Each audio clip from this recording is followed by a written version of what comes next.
And please respond to regarding upcoming trial regarding death penalty, government transparency about lethal injections, its sources, I guess the source of the drugs used in the lethal injections, and about the drug companies, the Department of Corrections. So it's kind of a convoluted question. Anybody have any thoughts? Do you know anything about the transparency regarding death penalty and injections? John? I don't understand the question per se. I can't think of any legislation that's currently before either body of the legislature that would make this an issue. And I certainly haven't seen anything in the news about it in Idaho that would make it an issue. With the issue of transparency, I think is a totally separate issue from the issue of death penalty. But I will say that one of the things that concerns me greatly, as most of you know, I spent a good portion of my professional life as a peace officer, and since that time I've been a lawyer, and I've represented people on both sides of the law.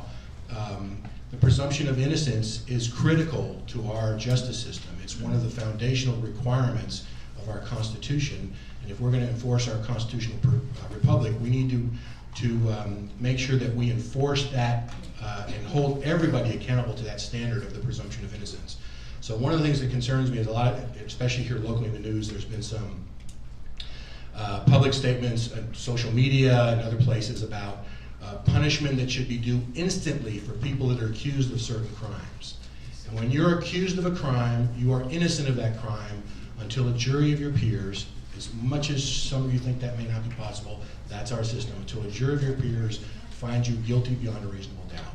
And we need to afford everybody, no matter how heinous we think the crime is, we have to let it go through the system. Otherwise, we're going to devolve to a democracy. And then we're going to go back to having lynchings in the street for crimes. And plenty of innocent people have been lynched throughout history in the United States because they weren't afforded that presumption of innocence. I don't think that directly relates to transparency, but I wanted to tie it into the death penalty issue. I don't know of any legislation, but I know what the question is referring to is that currently the Department of Corrections is not releasing essentially the suppliers or the cocktail mix that is used in lethal injections, and they're not releasing that for public record to requesting parties, mostly probably media. I don't know of any legislation though, and I don't know if anybody else has heard of anything, but that's what the question is referencing. Right. Thank you.